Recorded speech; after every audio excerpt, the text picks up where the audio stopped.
Hey guys, selamat datang kembali di Republik Rupiah, tempat terbaik untuk kalian para orang Indonesia untuk bisa mendapatkan semua informasi terbaik soal kripto. Mari saja kita jawab beberapa pertanyaan kalian yang masuk ke DM kami dari sesi Q&A yang kami post kemarin di story Instagram hari Rabu.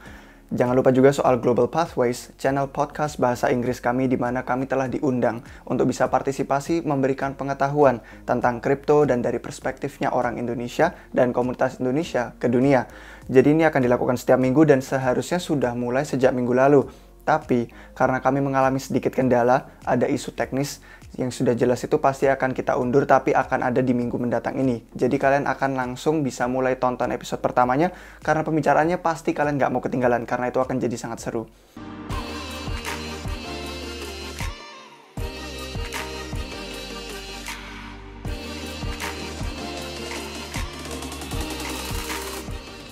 Sekarang mari kita undi siapa yang akan menjadi pemenang giveaway BNB kami. Kalian bisa perhatikan di layar, ini benar-benar mengambil entry acak yang sudah masuk ke sistem Gleam.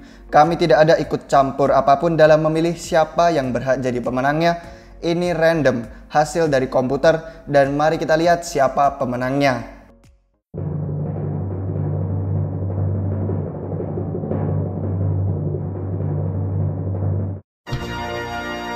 Baik guys, kita mendapatkan satu orang pemenang di sini dari entry nomor 6366 atas nama Teguh Hidayatullah. Selamat Agan Teguh. Kami segera akan mengontak Agan lewat alamat email yang tersedia ini dan mohon kerjasamanya untuk menyediakan alamat BNB Agan. Terima kasih atas partisipasi kalian semua guys, dan untuk partisipan lain mohon jangan berkecil hati. Ini bukan yang terakhir kali karena kami akan melakukan berbagai giveaway lagi di waktu yang mendatang. Jadi tetap stay tune bersama kami di Republik Rupiah biar kalian nggak ketinggalan informasinya. Oke, mari sekarang kita mulai ke pertanyaan pertama. Yang pertama, apa tujuan diadakannya event BTC di Miami 2021? Akankah mendongkrak harganya? Acara Bitcoin di Miami melibatkan orang-orang yang sangat cinta Bitcoin dan mereka berbicara soal masa depannya BTC, pengembangannya, dan apa yang bisa dilakukan untuk mendorong adopsi massa. Beberapa pembicaranya adalah orang terkemuka dari berbagai industri, termasuk mantan politisi. Pada waktu kalian nonton ini, mungkin acaranya sudah hampir selesai karena dimulai kemarin tanggal 4. Tapi harapannya dari acara konferensi ini kita bisa mendengar beberapa berita bagus yang bisa bantu melenyapkan FUD, yaitu ketakutan, keraguan, dan ketidakpastian di sekitar kita saat ini. Pertanyaan kedua, koin Theta circulating supply-nya itu sudah maksimal 1M. Apakah bisa meroket harganya? Tentu saja bisa. Theta adalah salah satu proyek yang kami akan perhatikan selama beberapa bulan ke depan ini. Karena memang Theta itu punya kegunaan yang nyata.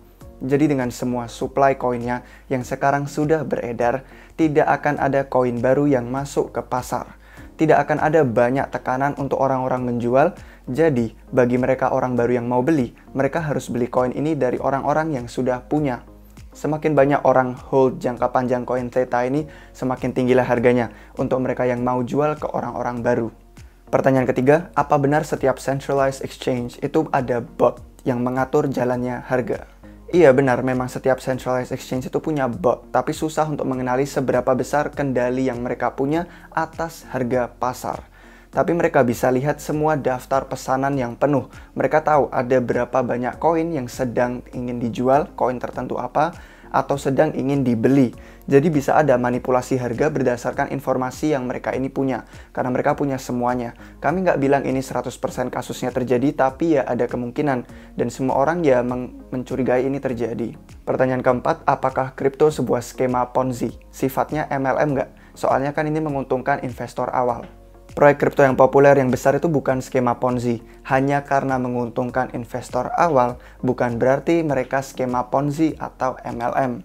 Ponzi dan MLM memang dua-duanya berbeda, tapi pokoknya untuk intinya video ini, waktu orang-orang yang ada di atas itu ngambil untung dari orang-orang yang ada di bawah, yang ngelakuin semua kerjaannya susah payah.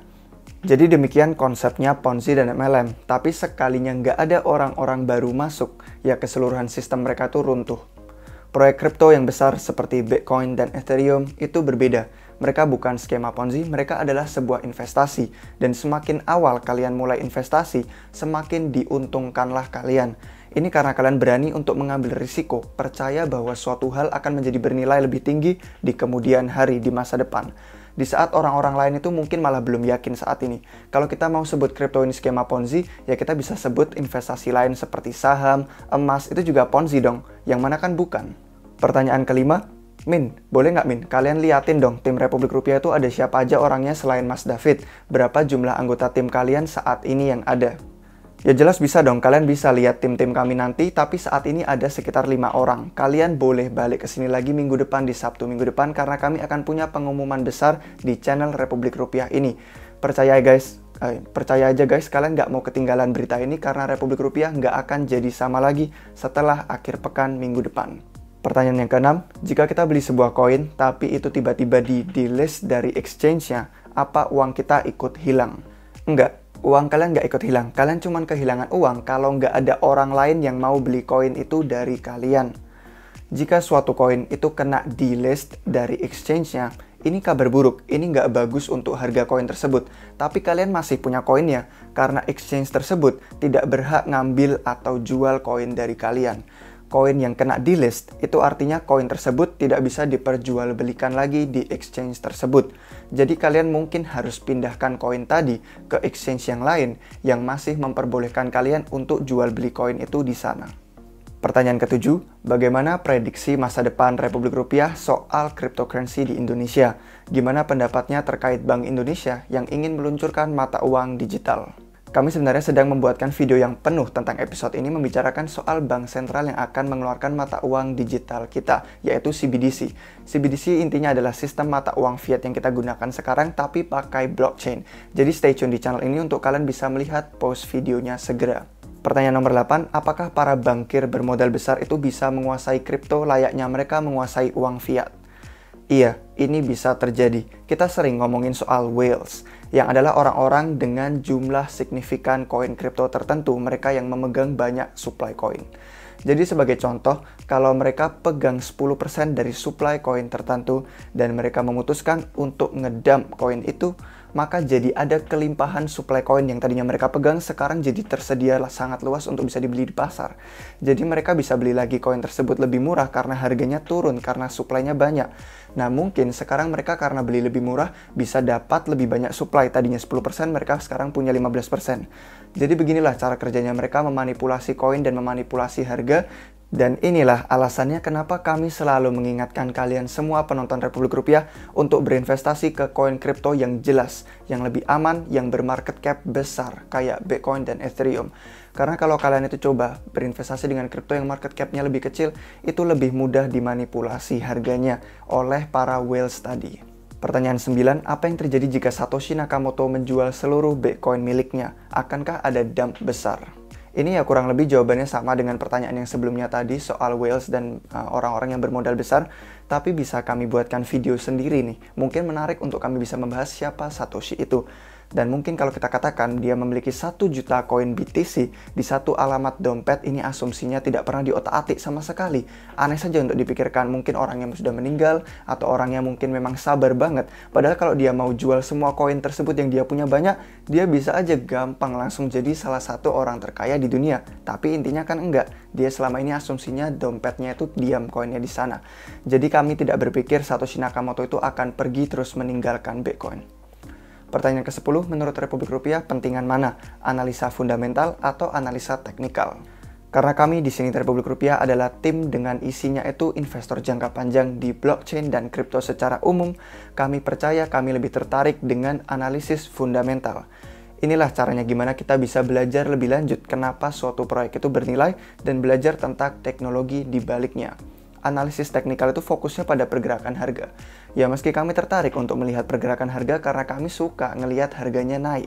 Tapi kami ini ingin bisa belajar lebih banyak tentang suatu proyek dan kegunaannya serta tujuan mereka dengan melakukan analisa dan riset fundamental. Pertanyaan ke-11, apa ada pengaruh TKO jika toko kripto beneran IPO? Ini menarik pertanyaannya, tapi mereka itu tidak ada kaitannya langsung.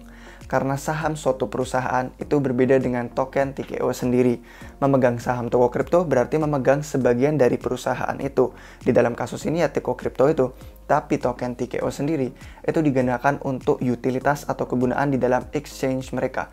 Jadi kecuali mereka melakukan hal yang gila kayak token TKO dan saham toko kripto itu adalah satu hal yang sama, kami pikir mereka tidak akan melakukan itu. Tapi siapa yang tahu, mungkin aja bisa. Kita hanya bisa mengawasi kabarnya aja bagaimana untuk masa depan. Karena kita tidak ada yang tahu nanti gimana keputusan mereka ke depannya mengenai IPO ini. Tapi umumnya mereka adalah dua hal yang berbeda. Saham toko kripto adalah untuk kepemilikan atas perusahaan toko kripto. Token TKO adalah untuk kegunaan di dalam exchange mereka. Pertanyaan yang terakhir 12 ini cukup berbeda. Jadi ini orangnya bertanya, kalau kakaknya yang ada di posisi saya, di posisi kami gitu kan, pertanyaan apa yang ingin ditanyakan oleh Revolut Rupiah? Revolut Rupiah itu penasaran ada berapa banyak persen dari kalian yang sebenarnya sudah investasi kripto dan berapa banyak persen dari kalian yang sebenarnya masih riset-riset dulu. Coba deh komentar di bawah biar kami tahu berapa banyak dari kalian memang sudah riset atau memang sudah investasi ke Bitcoin. Oke, sekian dari kami hari ini guys. Semoga jawaban-jawaban yang kami berikan tadi itu cukup. Terima kasih banyak untuk kalian yang sudah bertanya, dan meski kami belum bisa menjawab satu persatu, biar kalian tahu aja, kami bacain satu persatu. Tapi karena DM kami itu semakin penuh, semakin lama kami mendapatkan banyak pertanyaan dan request-request dari kalian, mohon bersabar selama tim kami mencoba untuk membalas chat kalian. Terima kasih sudah menonton video ini sampai akhir dan kami sangat hargai semua dukungan setia kalian. Sampai jumpa kalian semua lagi di waktu yang berikutnya dan mohon terus stay tune di Republik Rupiah. Cheers!